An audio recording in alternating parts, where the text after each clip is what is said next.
kajengan musannif kamari wal malul ma'khudhu min ahlil harbi harta nu dicokot ti ahli harab secara paksa eta adalah ghanimah.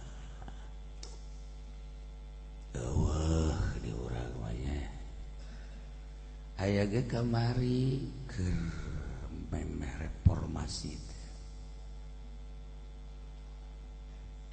di beleuman toko Cina, warung Cina dibeli. Itulah politik. Nu kasalahan mah tuh toko Ki Haji ge dibeuleum bae. Kasalahan nyaho mumusuhan tadina. Aya dendam kesumat, aya kebenaran beuleuh. Kula mah teu nyaho caritana. Santri mah tilok nyaho urusan politik santri mah. Tilok nyaho. Kuari ge santri mah teu nyaho. Dolar cenah naik 15.000. Atuh ka dolarna ge santri mah pan teu nyaho. Atuh sabodoh. Pokona teu nyaho we ge santri. Tah, ahli sorga mah kos kitu. Siapa deh?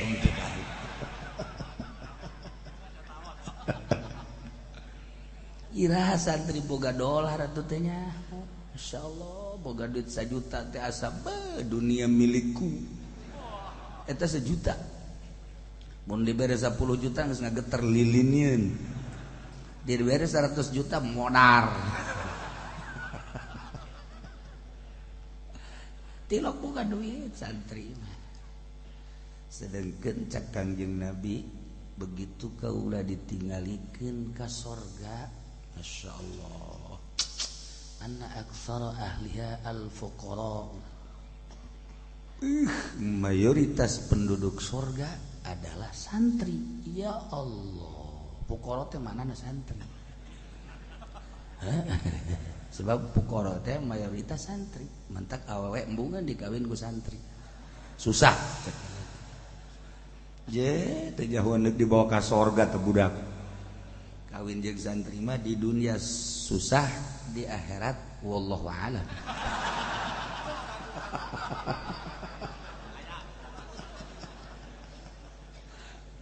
Sorga lah. Aduh Gusti Allah bagus. Teh. Pokokna teh jauheun santri mah ka dolar ti mimiti 8, 10, 11, 12, 15, 14, 15 cenah ayeuna. Iya geus teuing. Deuk 20.000 gepek teh teuing. Aing mah pokona mah nyaho-nyaho balik kudu aya beuti kolot beres. Geus sakitu bae santri mah. Balik mau beas da ka dieu. Mau duit beres ngaji deui. Tah tenang jadi santri. Cak bupati lamun kos kitu kabeh negara wah bangkrut. Ya dicekel ku sia ge kudu bangkrut. Ayo lawan ku urang. Sia ge nu pinter nyekel negara bangkrut. Emang bangkrut tak urang bangkrut bukan. Pan cenah kieu nyanyahoanan, lain nyanyahoanan nyaho. Jipan lain teh jipan.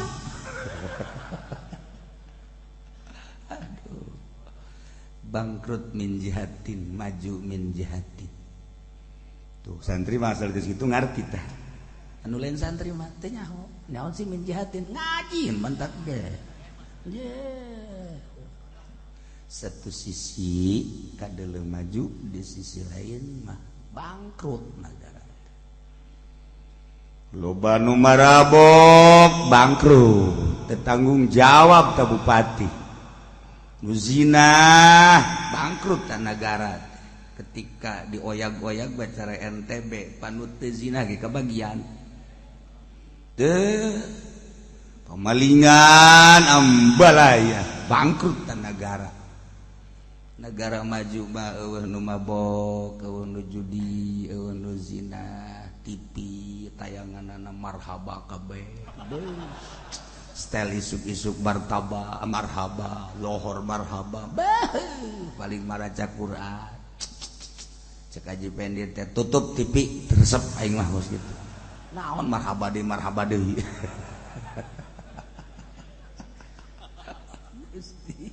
Eta baju kakarek. Aduh. Nah, kula mah teh nyaho ge loba jelema manggulan TV. Jelema manggulan TV loba amat teu kamarana sih. Nu TV, nu tarigu, nu macem-macem cenah eta keur dibeleuman sih di bawaan wallahu alam. Tah ternyata oregana di bawaan tah eta harta nu di bawaan pada waktu harita eta bakal lain ti ahli haram penduduk Indonesia mah nah henteu merangan ka urangna aju dibawaan ka imah masing-masing eta mah jadi hutang maling da mah ngaranna kudu dianter-anterkeun deui awas tah nu maling TV nu maling piring nu maling gelas tampung di Haji Pendi wah tuh moal datang ka ditu sarua pamalingan teh mah tak eta lain gonimah tamakos itu mah minimal orang minta hampura ka Cina. Waduh cenah kiai tuh kumaha minta hampurana iya tuh hirup kene nganana kok ya waktu kemarin dardirdor itu apa itu dardirdor kemarin waktu mau reformasi kan pada dibakari dia saya salah satu orang yang ngambil TV mohon maaf ya minta ampun utang lu. Emang gua dapat ngambil dari kakek gua dapat beli berapa lu ngambilnya ada 10 lu banyak ternyata ngambilnya tak kan berat kayak di akhirat Masya Allah. Nah gejolak politik batuk teka harti kurang di ayat kitaban pan politik urang politik teta urang mangan sakadar jadi korban politik. Komo kiai makan teh nyawana naon ngan sakadar jadi kuda doang keur meujeunna diteudeunnan oles ciahar beres politikna nyatuan sorangan sia ka ditu ngubrus ya tah ulah sok jadi kos kitu tah geus ambalayah kiai korban politik masyaallah eta cenah kuaripan kiai anu jadi wakilna termasuk bapana korban teh mah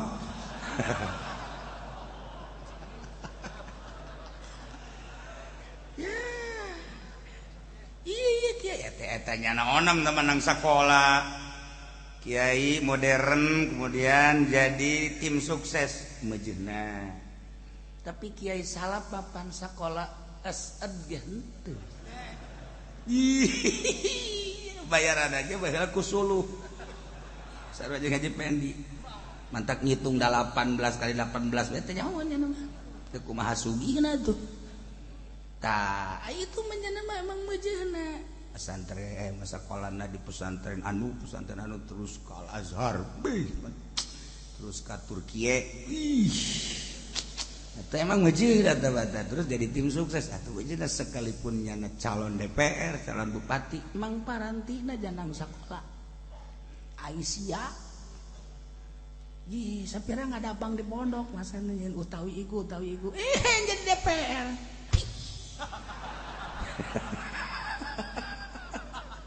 bangkrut negara ente cenah kumaha jadi tim dong eta lah korban politik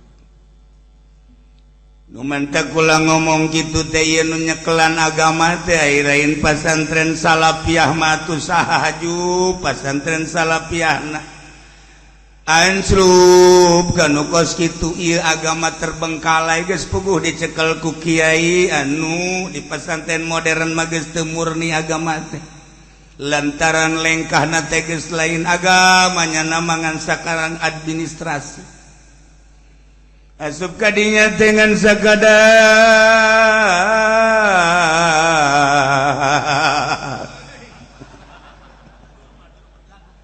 tuh ieu nyekelan murni ge agama dicekal ku pesantren salaf nuta tadina teu sakarola mejehna lah ngan sakadar rukun wudu rukun beda di pagahan ku kiai pesantren Salafiyah rukun wudu jeung ku pesantren modern rukun wudu keneh nancep ka jero hatena nu beda rukun wuduna mah akur bae mun cakian ya akur ditu gendep di aing 7 tuh cek aing ge beda akur ngan nancep ka jero hatena sebab naon unsurna nu beda pesantren Salafiyah mah di tunang ngaranna dibayar embung di alam embung di cawad embung naon tuh kada waktu kitu beta aya nama ban teu menang teu dibayar teu meunang teu dibayar tah bedana sapas kitu entek nancep ka jarat sok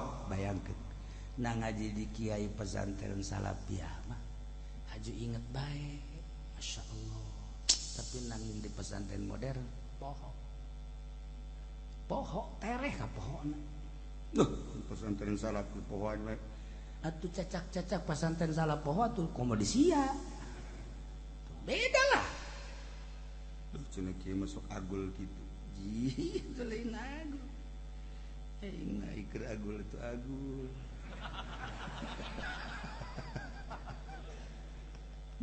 seperti eta lah sebab lawan ikhlasna nu beda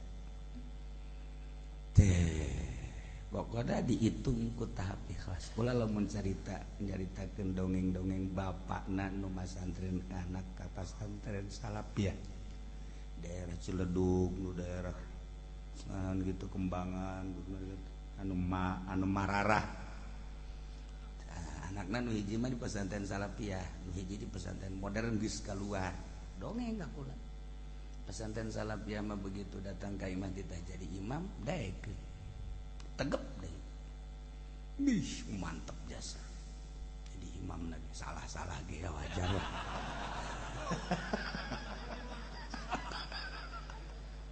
itu di pesantren modern betul daekeun taraweh acan ieu cerita taraweh ban marah masyaallah si ieu mah deres daekeun jadi imam ieu mah taraweh kitu daekeun salat ke hampir dibabukan ku bapana cek di pesantren modern meureun mah meneran ka dinya deuleu tuh nu berhasil mana coba nu ibadah eta cenah nyieun sakolahan heuh ka dinya mah ngajurus jurusanana ka dinya mentek kula mah keur cerita jurusan di pesantren modern calon DPR wajar tim sukses wajar kiai salaf mah ora wajar ge widih lah iya ge ora ana jurusane wis so permen lah wis khususon pesantren Salafiyah jurusane ning surga iku idi mengkonon sira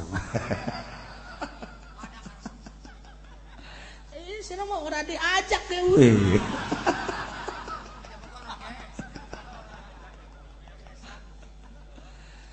melu dan taleni we ora apa-apa dan gusur nah iya mah keur carita harta menang nyokot ti ahlil harab secara paksa ghanimah lamun tadi bahasana teh bahasa peperangan kumaha lamun dicokot dak ku perorangan saurang nu nyokotna wa kana ma akhadahu wahidun termasuk ghanimah kene harta anu dicokot saurang nu nyokotna teh saurang ti kafir harabi ti kafir ahli harabi kufar nu nyokotna saurang atuh ghanimah bae sarua bae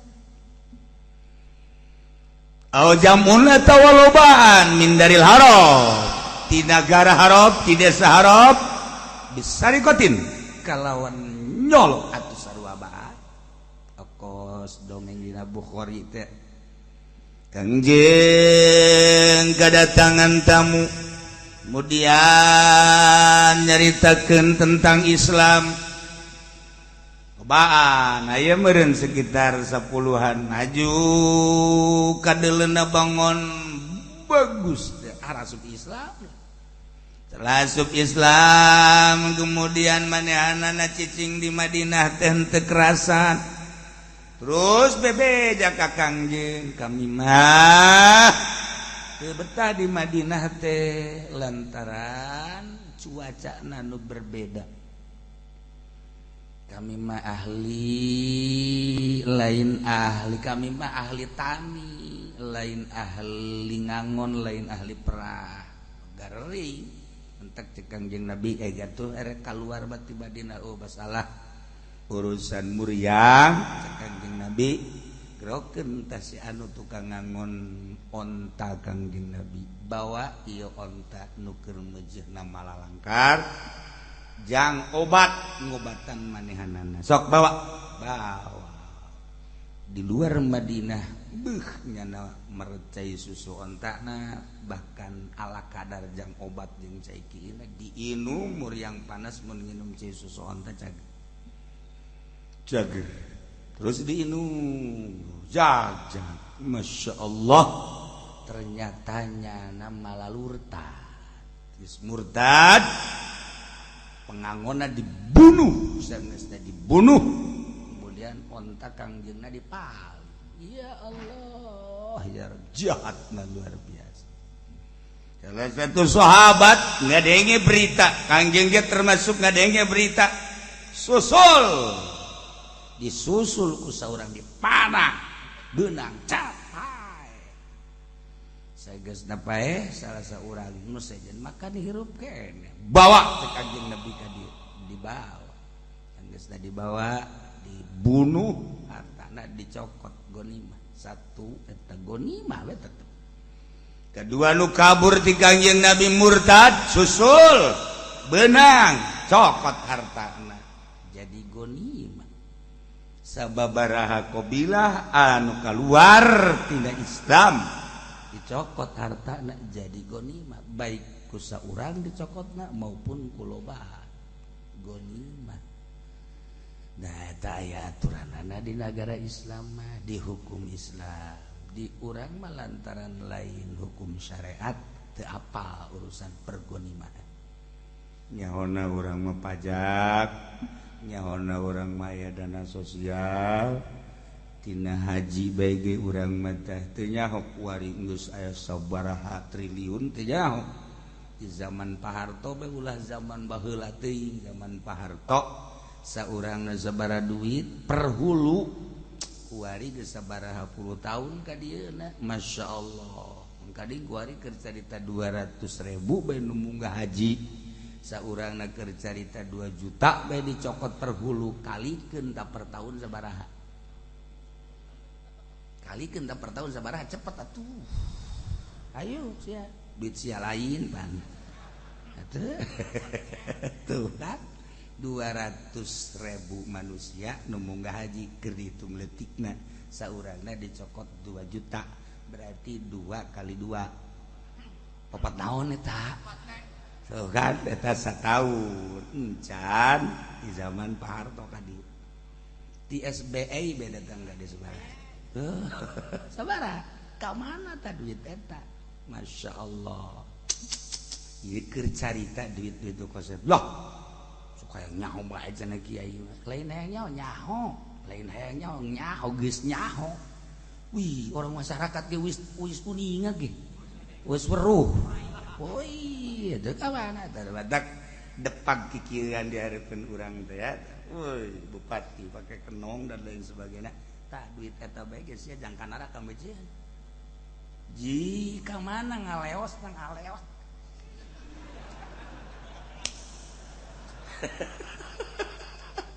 kamana ya Allah mejina jang ka neraka mah teh ge encan pajak dan tah urang lamun ngitung-ngitung kos kitu tuh hitung kos loba dana-dana siluman anu nyilum tah eta Masya Allah emang kiai hayang bisa numbung aing kebagian atuh hayang balah lumayan atuh aing di sisi neraka teu hana ya aing duit kos kitu jang naon aing sugih duit aing mah triliunan atuh lamun hayang nyaho duit di bank ambualaya nu saha.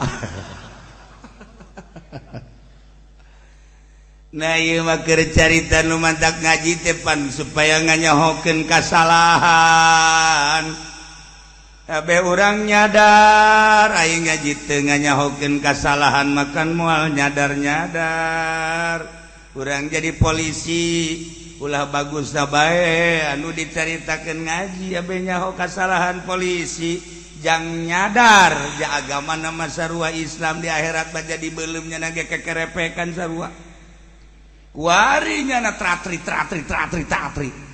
engke masih ada sate sia maksudnya ngaji abeh nyaho aing di mana kasalahan anak jang introspeksi tobat lamun henteu nyaho tuh moal tobat mentek lamun kuari negara teh dibejaan kasalahan anak atunya na tiis di dunia. Nah jeung kiaina engke bakalna neraka sarua bos Fudoli sebab teu pernah mere beja nyana tuh ai kula mapan kitu ku malaikat deui seret aya naon nih malaikat kunaon teu pernah nyaritakeun kesalahan-kesalahan di negara minimal di kabupaten we malaikat orang haji ya lah uis dan tuturakeun niku mah ih ora weruh sirah mah cek malaikat itu bahasa apa sih iku Arab kejajaden niku. Aya tulisan oh minimal nyaritakeun dura kasalahanana. Tuh, engke kan jahe ieu aing loba kasalahan. Ari dicaritakeun bagus-bagus bae mah atuh teu nyaho nya jang tobatna belah mah. Mentek areureun jadi pamarentah teh osok kaju careuri kiai cenah kula ieu ngaji bae. Emang kakarak wae keur ieu batu kaburu cenah kula sibuk adena ge panjang umur sia juk wari gaji cenah kula loba jasa kasalahan waktu kerja di PNS coba jelaskeun ku sia naon kasalahan-kasalahan oh dijelaskeun anu wari ceurik bae aya tobat geus eureun jadi PNS na sia mah keur ieu jadi PNS untuk wari mah korupsi ge teu bisa jaga eureun aja bener tante cenah tobatna wallahu alam geus kitu malah geus bejakeun tanyakeun ke malaikat kitu bener teu si tobatna teh cenah kieu lah sok galalaga itu aing iman galalaga ngan ngaheureuyan dong geus ya tuh ditarima bae tobat mah asal beneran tuh urang nyaritakeun kesalahan TNI kula nyaho ya lamun dicaritakeun kesalahan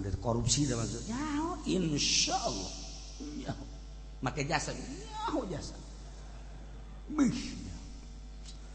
teh ulah haju terlena nu mentak ngararaji teh mantak ngajina ulah jeung sabangsa mentak lamun ngaji di kiai partai moal nyaritakeun kasalahanan geus salah bangunna teh salah ja kiaina ge saralah teu nyaritakeun kasalahan kan ai kos kieu mah iman ngaji urang nyaritakeun lah cenah minggu hareup mah aing moal ngaji itu sanu nitah kuari balik sia nangtung ka nyahoan ge buku sakabeh eta isin mah sia guys ieu pelema mana sih ngaji sebenarnya